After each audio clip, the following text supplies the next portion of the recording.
Chapter 3. Okay, here are the keys. His father handed the car keys to him reluctantly. Remember, give it plenty of gas when you're starting it, but don't flood it. The damn thing has been real hard to start lately. Carrie took the keys and flipped them into his shirt pocket. I'll be careful about it, he said. New shirt? Yeah. Carrie couldn't believe that his father would notice. It's sort of a rugby shirt. I got it at that shop at the mall. Well. His father looked him up and down, probably with the same expression he had when examining a suspect in a lineup.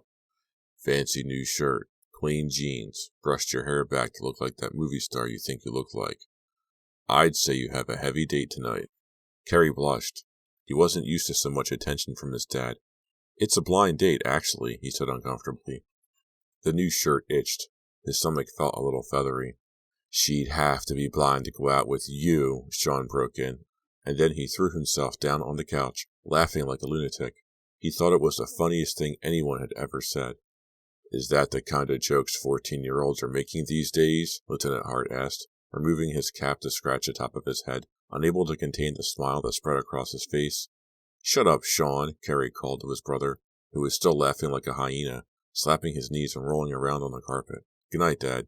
He walked out to the car, an '82 blue Mustang, and lowered himself behind the wheel. He pulled the keys out of his shirt pocket and stuck the right one in the ignition.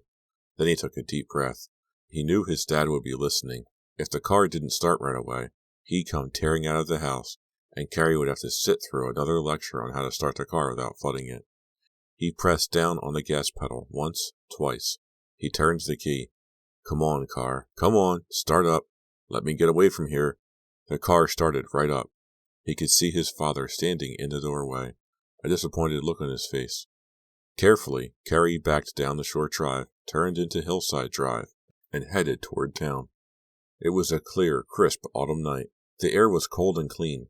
There would probably be a frost later on. A good night for snuggling up with someone, he thought. Then he said her name aloud, Amanda. It was all wrong. It was too straight-laced, too old-fashioned, too pioneer days on the old frontier. Amanda. He had only talked to her once, but he knew she wasn't an Amanda. She was a Nadia. Maybe he would call her that. She'd probably think it was funny. At the bottom of the hill, Hillside Drive divided into two roads, one leading toward Newtown, where Paul Revere High was located, the other leading to the old section of the city, the original village. Amanda lived on Sycamore Street in the old village. Carrie remembered it as being one of the nicest streets in town, a broad street lined with stately old sycamore trees and even statelier old mansions. Maybe she's rich as well as sexy, he told himself. He tried to picture, for the 10,000th time, what she looked like. He had already decided on straight black hair flowing down below her waist, sort of a Crystal Gale effect, but sexier. And he had decided on deep green eyes and a small heart-shaped mouth with dark, dark lipstick.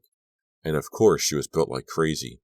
But would she be wearing a sweater to emphasize her fabulous body? Or would she come on more casual and demure in a blouse buttoned up to her chin and some sort of preppy long skirt? He couldn't decide. And of course she probably wouldn't want to go all the way with him until after the movie. But he could understand that. He liked a girl with some of the old-fashioned values. He and Josh had spent several hours discussing this blind date, the phone call, and every word she had said. They were in Josh's den, lying on the soft leather couches, gazing up at the ceiling. A Springsteen album was booming from the speakers recessed on either side of the bar. Josh made him repeat every part of the phone conversation at least 6 times. Then he would say, Man, she's hot. She is hot. Then he'd ask him to repeat a different part of the conversation. Since the entire talk had lasted about 3 minutes, there wasn't a whole lot to repeat, and Carrie found the conversation getting a little boring after the 8th go-round. If only Josh could think of something else to say besides, Man, she is hot. The fact that she was so hot was beginning to make Carrie a bit nervous. He had to admit he wasn't exactly Burt Reynolds. Suave and sophisticated weren't exactly the words that came to mind when people described him, even if he did look exactly like Ralph Macchio. True, he wasn't a complete nerd either. Like everything in his life, like everything about him, Carrie was sort of in between, not really one thing or the other. I got another call last night too, Carrie said. He decided to tell Josh about the threatening, frightening call mainly to change the subject. He described the voice, the sing-song way of talking that had held such menace, and the repeated rhymes about bones. Oh, right, Josh said casually. getting up from the couch to change the compact disc on the stereo. That was me. Sure it was, Carrie said sarcastically. No, really, Josh insisted. Did I scare you? I did, didn't I? Come off it, Josh. I'm going to audition for a part in one of those slasher movies. I figure if I can scare you, I'm ready to try out. I really want that part.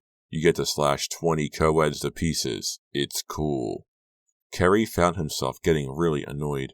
Josh, someone is trying to frighten me, and all you can do is make jokes. So I did scare you, Josh said, bulging his eyes and twisting his face to look like a mad fiend. All right. You want to come with me to help me buy a big butcher knife? Forget it, Carrie said disgustedly. Hey, how is Sal doing? Have you heard? You don't want to know, Josh said, turning serious at last. I heard he was still unconscious. The leg is a simple fracture, but the doctors are worried that he still isn't conscious. I felt terrible, Carrie said, and he really did. Now it was Saturday night, nearly 8 o'clock, and he was feeling nervous and itchy. Turning onto Sycamore Street, perhaps the fanciest street in town, the old Mustang seemed nervous too. It choked and backfired and nearly stalled out. Cursing, he pressed the gas pedal down, and the engine smoothed out. He slowed the car down to read the house numbers. Street lights on tall poles cast wide beams of white light through the trees onto the wide lawns, but it was still hard to find the address signs among the tall hedges and manicured shrubs. This neighborhood should look familiar, he thought. He had school friends who lived on Sycamore. He had visited in some of the immense old houses with their tennis courts, their pools, their room after room of antique furniture you weren't allowed to sit on or play near. But in the dark silence of a cool autumn night, it all looked different. The old houses, carefully shrouded behind tall evergreens and walls of hedges, took on an aura of mystery. Leaves fluttered in the pale light of the street lamps, casting moving shadows that made the smooth lawns seem to churn and bubble as if alive. It's definitely spooky, Carrie told himself. At least up in the hills, the houses are close together, so you can always see some signs of life, people in their living rooms watching TV, lights. Here, only the shadows moved. But why was he thinking such weird thoughts? There was the house on the next corner. He was about to pick up Amanda. It's funny, the things you think about when you're nervous, he told himself. His throat felt suddenly dry. His new shirt still itched all down his back and around his neck. He checked the number on the small wooden address sign again. His foot hit the brake harder than he had intended when he saw the house. It was a mess. Even in the light from the street lamps, Carrie could see that the hedges were wild and poked out in all directions. The grass hadn't been mowed in months. Tall weeds stretched up everywhere, and tree limbs cluttered the ground. A rotting wheelbarrow lay on its side near the driveway, which was cracked and rutted with patches of weeds growing up through the ruts. I guess the previous owners didn't leave it in very good condition for Amanda and her family, Carrie told himself. He looked up to the house, which was in no better shape than the grounds.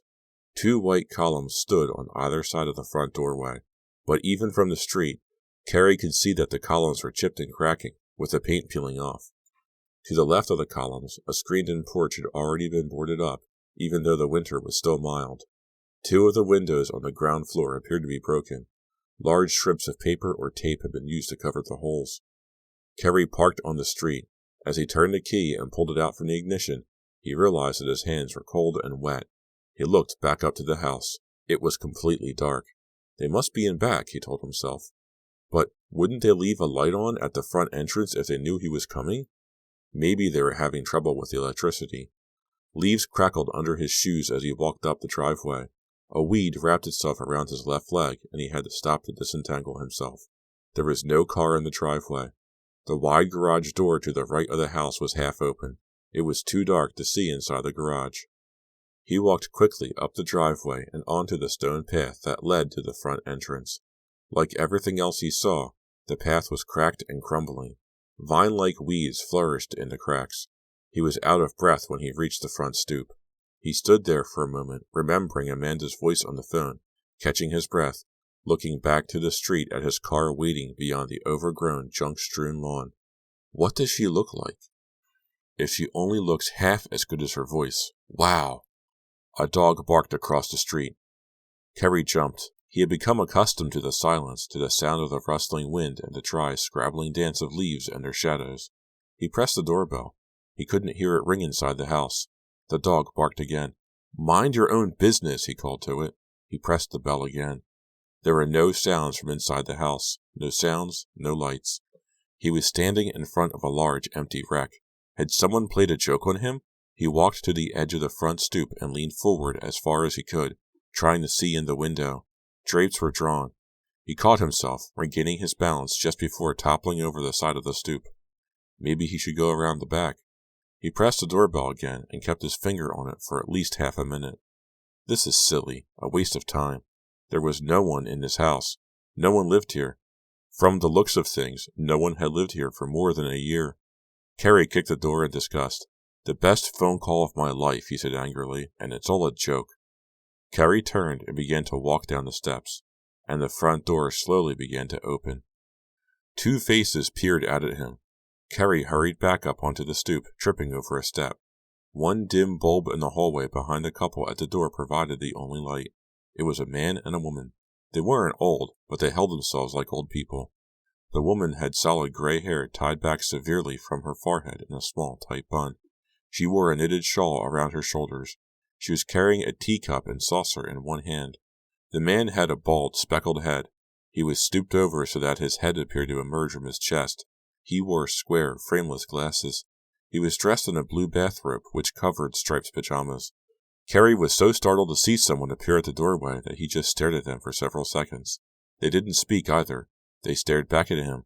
Their expressions revealed their fear and surprise. Finally, Carrie regained his senses. "Hi, is Amanda home?" he asked. The man's eyes bulged behind square eyeglasses. "What? Is Amanda home? I'm her date." The woman screamed and dropped her teacup. It shattered on the floor just inside the door. "No, no, no!" she screamed, her eyes rolling up to the ceiling. The man didn't scream, but he seemed about to faint. He closed his eyes. His voice came out as a hoarse whisper. "Amanda is dead." Chapter 4. Carrie wasn't sure he had heard right. "Please?" he said. "Amanda is dead." The man was turning angry. "What do you want with us? What sort of prank is this?" Carrie couldn't speak. What sort of prank was it? Suddenly, the woman stopped screaming. She stared at Carrie and grabbed her husband with both hands. "It's him!" she cried. "Look, it's him!" They both seemed to recognize Carrie. "What are you doing back here?" the man bellowed, struggling to free himself from his wife's grip. "Why did you come to torture us?" "No, no, no!" the woman began screaming again. Carrie turned and leaped off the stoop. He ran across the front lawn, stumbling over tree limbs, pulling himself through thick clumps of overgrown weeds. He looked back over his shoulder. The man had come out onto the stoop. Was he coming after Carrie? Carrie reached into his trouser pocket as he ran and pulled out the car key. He had to get to the car. He had to get away from there. Gasping for breath, he reached the car and pulled open the door. He looked up to the house. The man had disappeared back inside. Was he calling the police? Had he gone to get a gun or something? Carrie jammed the key into the ignition. It wouldn't fit. Wrong key. He dropped the keys on the floor of the car, fumbled around for them, and retrieved them. This time he carefully found the correct key before pushing it into the ignition. He pumped the gas pedal once, twice. He turned the key. Let's go, he said aloud, looking up to the house. There was no one on the stoop or in the doorway. The car sputtered and stalled. Come on! He turned the key again. Again the engine tried, but failed. He pushed the gas pedal, then remembered he wasn't supposed to. He turned the key. Nothing. He had flooded it. Nothing to do but wait a few moments. But did he have a few moments? He listened for a police siren. He looked back up to the house. Nothing happening. The house. There was a huge rec room in the basement. It had a ping-pong table, a billiards table, and a jukebox. Knotty pine paneling on one wall. Wallpaper with red and yellow balloons on another wall. How did he know that? Had he really been here before? Did these horrified, sick-looking people really know him? Who used to play in that rec room? Why could he remember the wallpaper but not any faces, any people? Carrie felt a sudden urge of dizziness. It lasted only a second, just long enough to make him feel even worse, even more frightened. That hole in his memory, it was so wide. Was this house one of the missing pieces? Who was Amanda? Why was she dead?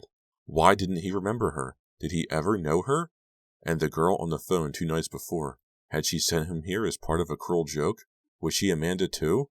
Or had his leaky memory played a horrible trick on him? He turned the key in the ignition and prayed. The car started right up. He put it into drive and floored the gas pedal. The tires squealed in protest as the car carried him away from the old house, past the silent sycamores bordering the street, past the hedges and the secrets that hid behind them. He drove aimlessly around town, then up into the hills past his house, up to Johnson's Point, which overlooked the entire valley and all the towns beyond it. He stopped the car about a foot from the cliff edge and turned off the ignition. There was no one around. It started to rain, a few taps on the windshield at first, and then a steady shower. He turned off the headlights, scooted down into the seat, and stared at the water washing down the glass. A few minutes later, the rain stopped. He stared at the tiny droplets of water, thousands of them that covered the windshield. Inside each droplet was a little reflection of moonlight, 1,000 little moons.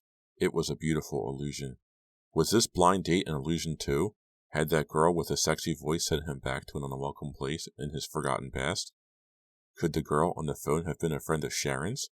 Was she helping Sharon to get back at him for breaking Sal's leg? No.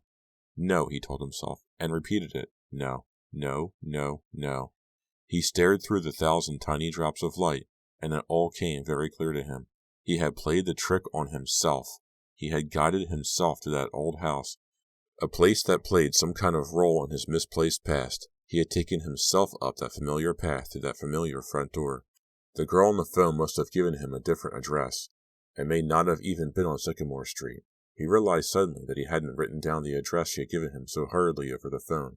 Why hadn't he written it down? Well, for one thing, he was sitting in a dark room. But he felt no need to write down the address. His mind was determined to take him to the house where Amanda had lived. Amanda. Was that the name of the girl who called him? He was no longer sure. Perhaps it was a name his memory had wanted him to hear. Carrie stared at the tiny water droplets. Suddenly, they looked like car headlights to him, 1,000 car headlights all coming toward him. He felt a stab of fear, a tug of memory. Then the lights all blurred together. Carrie closed his eyes. He tried to hear her voice on the phone again, tried to recreate what she had said. Amanda. Amanda. Maybe she had said another name, and he had heard Amanda. Maybe she had said another address, and he had heard the address on Sycamore. Those pale, sick people who opened the door at the front of the house. They knew him, and they were terrified to see him again. He pulled himself up in the seat. Enough. This is too heavy, man. And, wait a minute. What about the blind date? What about Amanda, or whatever her real name was? She had to be home, wondering where the hell he was. He had stood her up. It's been nice spending time in the dark with you, she had said in that sexy, teasing voice. And he had stood her up. What a dork. He started up the car and threw it into reverse. The tires slid in the mud from the rain, but he got it in control and got back onto the narrow road that wound down the hill. Maybe she had called, wondering where he was. If not, how would he find her? He didn't have her number. He didn't have her address. He wasn't even sure he had her right name. It wasn't going to be easy.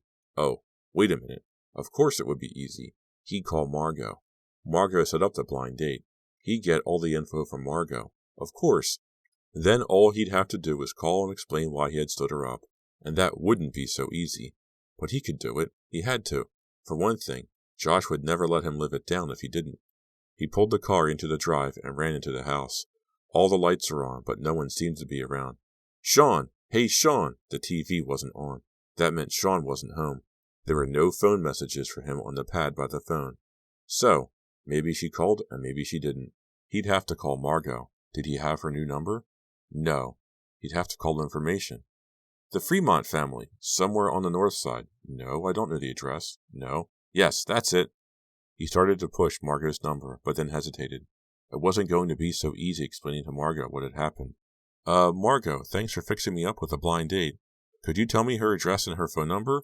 And what's her name? I didn't catch it the first time I spoke to her. You see, I was supposed to pick her up at 8 tonight, but I went somewhere else instead.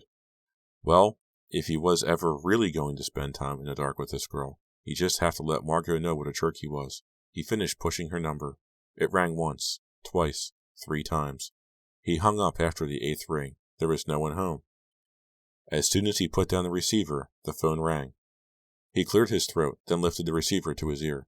Hello? The ankle bone's connected to the foot bone. The foot bone's connected to the leg bone. The leg bone The leg bone. The leg bone. The shrill nasal voice kept repeating the phrase over and over, growing louder each time, louder and angrier, until Carrie hung up. Chapter 5. He was startled awake by the ringing phone. He shook his head, tried to focus his eyes on the bright morning light that invaded his room through the dust-coated window. Despite the cheeriness of the sunlight, his first feeling of the day was dread. The phone had become his enemy, and now it was summoning him before he was even awake. "Sean, get the phone!" he yelled, his voice still hoarse from sleep, but it rang and rang. He forced himself up from the tangled bedsheets, stubbed his toe against the leg of his counter, and grabbed the receiver. "Hello, is this Carrie?" It was the blind date. He tried to shake the pain from his stubbed toe, but it continued to throb. "This is Mandy. Where were you last night?" Mandy. Her name is Mandy. Why had he changed it to Amanda? "I got the wrong address or something," he said, fumbling for an answer, knowing that he sounded like an idiot. It's a long story. I'm really sorry. I felt terrible." "I hope so," she said. Then she laughed. "I waited for you till about 10. How could anyone sound so sexy so early in the morning?" "I tried to call you," he said, starting to wake up.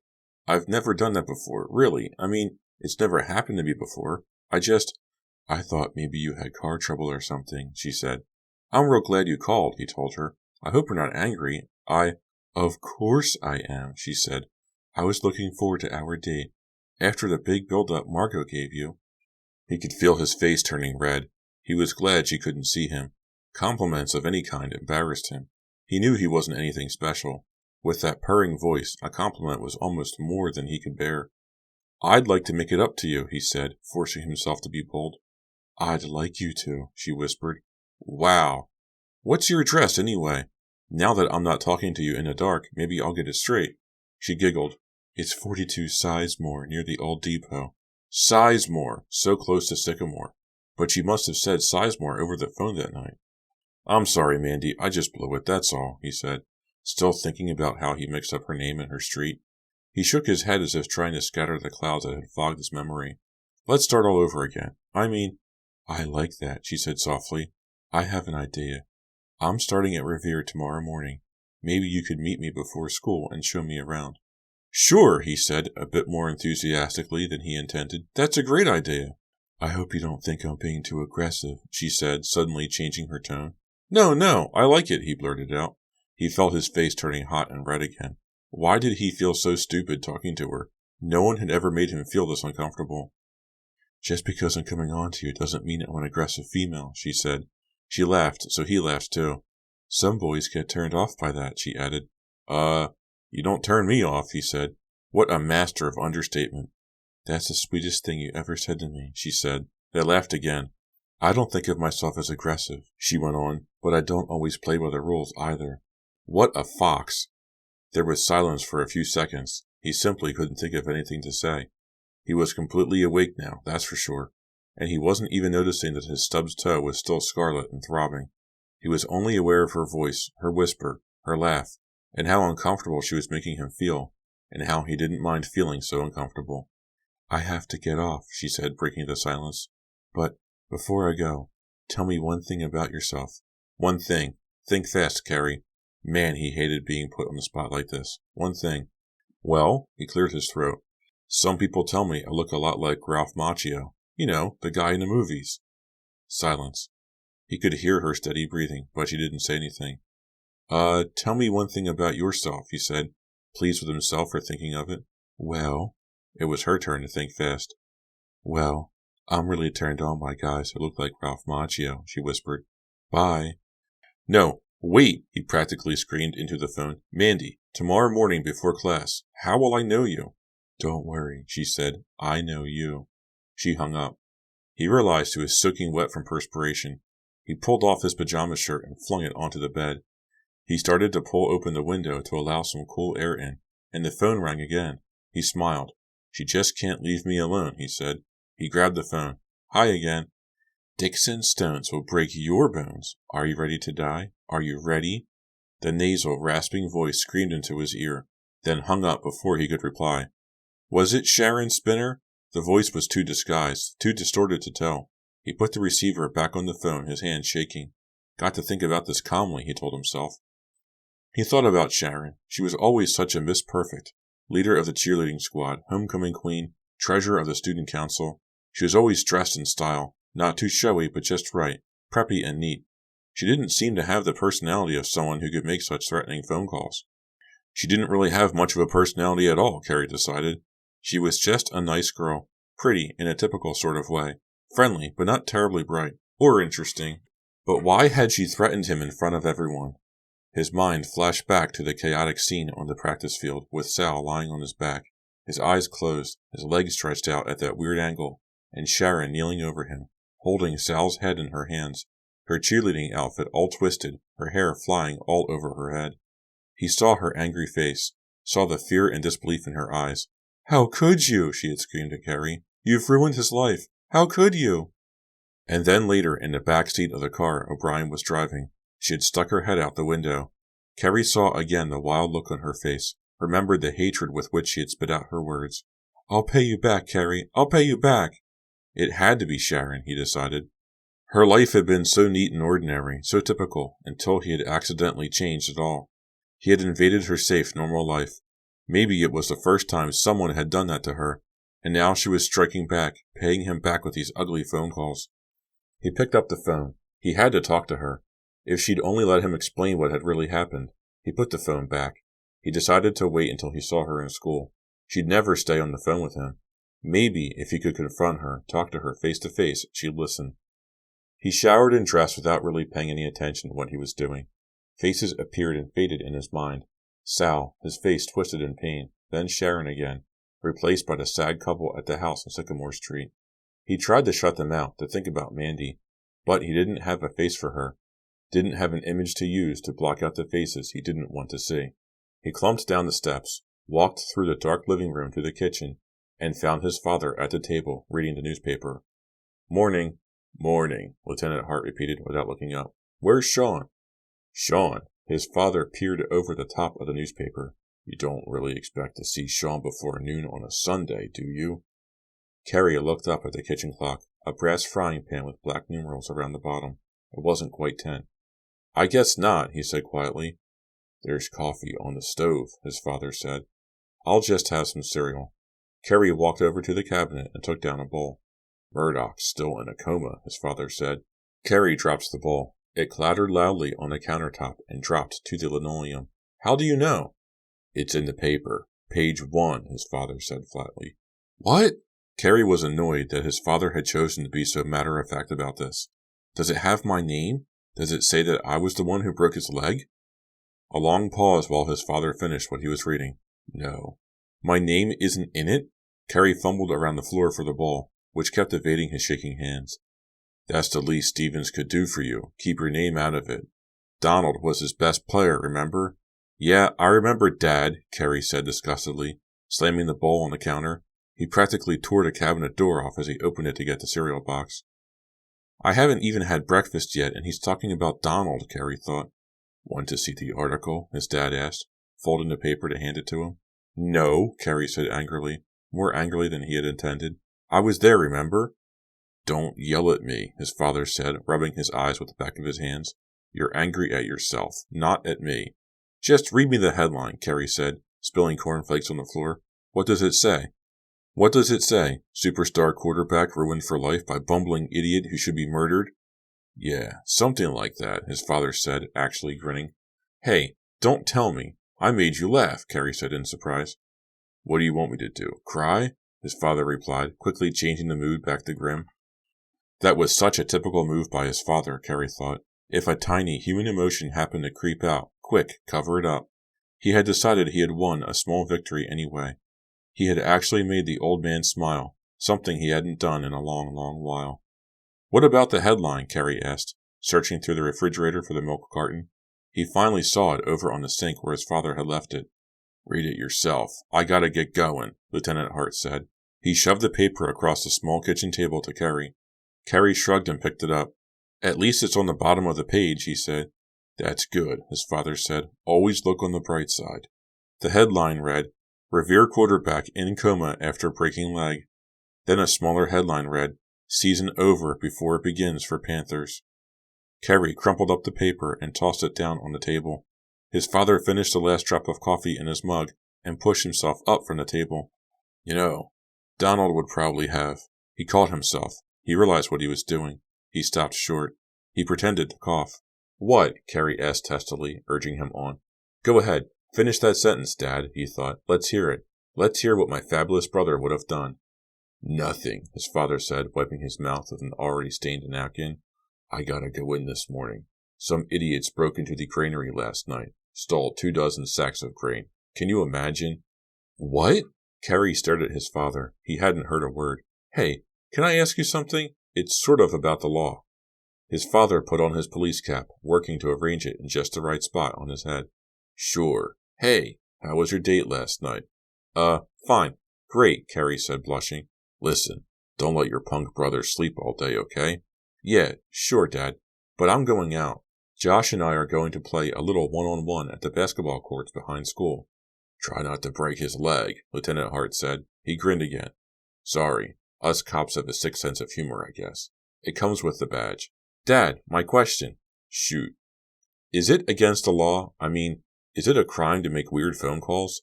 You know, call someone up and say weird things to them and threaten them? You mean make obscene threats? No, not obscene really, just threatening. Sure it's a crime, Lieutenant Hart said, giving Kerry the once-over. Who are you planning to call? Get serious, Kerry said. It's this, friend of mine. Someone keeps calling him and saying weird things to him. Do you think the police would... Oh, a friend of yours, Lieutenant Hart said. So it's just a teenage prank. Some kid with nothing better to do, huh? No, the police wouldn't take that seriously. Kids do that all the time. Listen, be sure to wake Sean up before you go, okay? Yeah, okay, Dad. See you later. Lieutenant Hart was out the door before Kerry finished talking. Kerry smiled. That was the best conversation he had had with the old man in over a year. He gulped down his cornflakes, then quickly washed the bowl out in the sink. Just a teenage prank. His dad was right. He had to cool it. He had to stop letting the phone calls get to him like that. Sharon or whoever it was would get tired of it before long. Sure, it was upsetting, but what harm did it do, really? Just a teenage prank. Kerry felt a little better. He grabbed his jacket and was out the door and halfway to the bus stop when he remembered he'd forgotten to wake up Sean. Lucky Sean, he thought, turning around and slowly walking back up the hill toward the house. The guy spends all his time vegging out, not a care in the world. He doesn't even seem to care about Donald being gone. Or if he does, he sure knows how to hide it. He walked through the kitchen and living room and stopped at the foot of the stairs. Hey, Sean! Sean, wake up, okay? He yelled. Silence. Sean! I know you can hear me. Wake up! It's Christmas! Come down and see your toys! Came the sleepy reply. In your face, Josh cried, leaping over Kerry toward the basket, pushing the ball down to the hoop for a slam dunk. The ball missed the hoop, missed the backboard, missed everything, and bounced away across the empty court. Nice shot, Ace, Kerry yelled, chasing after the ball, which had rolled all the way to the tall metal fence. You're as good at round ball as you are with a football. At least I'm still on the team, Josh said. He grinned and crossed his eyes. Only Josh could get away with a line like that, Kerry thought, but he still heaved the ball as hard as he could at Josh's stomach. Josh dodged away, hitting the asphalt, and the ball soared over him. Nice pass, he said. Kerry pulled a handkerchief out of his jeans pocket and wiped the sweat off his forehead. The basketball courts behind the school had to be the hottest place in the entire town. For some reason, the sun always beat down with a vengeance here, even when it was cool everywhere else, and the soft asphalt reflected up the heat. Kerry didn't mind. It felt good to move and sweat. It was a beautiful, clear day. So clear he could see all the way to the top of the hills from the basketball court. One of those summer days that come in the middle of autumn and lull you into thinking that the winter cold will never arrive. He and Josh played hard, and terribly. You're supposed to hit the front of the backboard, not the back, he told Josh at one point. Now he tells me, was Josh's reply. They didn't talk much.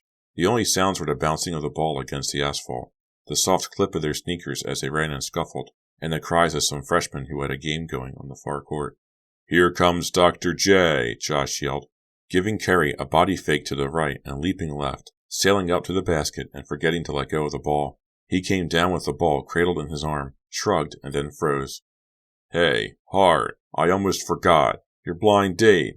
He let the ball roll away and slapped himself on the forehead. What about it? How is she? How could I forget? How could you forget? Come on, man, spill. Kerry knew this moment was coming. He was surprised it had taken Josh so long to remember to ask about it. He went after the ball, scooped it up with one hand, and began dribbling around Josh. Come on, Hart. How'd you make out? Forgive the pun. The date was postponed, Kerry said. He tried to look mysterious. It wasn't going to be easy to pull this off, but he really didn't want to get into it with Josh. There was no way he wanted to tell him about the wrong address, the wrong name, and the couple that were so horrified to see him. Kerry was certain that Josh knew something about the tragedy of the previous year. Most likely, Josh knew a lot more about it than Kerry did, since the entire year is nothing but a gap, a blank spot in Kerry's memory. But they never talked about it. Josh understood that it was something Kerry had to work out himself in his own time. The fact that Josh never mentioned anything about Donald or what had happened was one of the reasons the two of them had been able to remain close friends. Kerry knew he wouldn't feel comfortable with anyone who wanted to talk about all the things he didn't remember, or who wanted to help him remember. Postponed? You dork, you chickened out. No, I didn't, Kerry protested, continuing to dribble in wider and wider circles around his friend. It was postponed. Tell me another one. Josh made a stab at the ball and missed. I'm meeting her before school tomorrow morning to show her around, Kerry said. And you didn't go out with her last night, even though every word she said cried out, Kerry, I'm hot for your bod. We just didn't get it together, Kerry replied, which was totally true. He pumped and set up a layup. It hit the side of the hoop and ricocheted off. That's the whole story. Josh still couldn't believe it. Kerry didn't blame him, but he'd just have to believe it. That was all he was going to get. Josh started to dribble the ball, got his legs tangled, and fell on top of it. Hey, I think I'm starting to get the hang of this game, he said. So she's starting at Revere tomorrow. Yep, Kerry said, helping Josh up. We had a long talk this morning. Did you mention me? Of course not. Why would I mention you? Kerry said. Why do you do anything? Josh replied. I can't believe you had a date all set up with this girl, and you... He was interrupted by a boy's voice at the far end of the courts yelling, There he is! Kerry and Josh looked up to see 4 guys running toward them. As they came closer, Kerry realized that all 4 of them were wearing yellow and black Panther sweatshirts. The guy in the lead was carrying a football under one arm. Hey, Bugner, Josh yelled. O'Brien. Thought you guys would be home reading the paper on Sunday morning. What happened? Did the funnies confuse you? Along with Bugner and O'Brien, Kerry recognized Malik and Henderson, all from the football team. Kerry felt his stomach knot up and his heart begin to pound. All 4 of them were running right toward him, determined and ugly looks on their faces.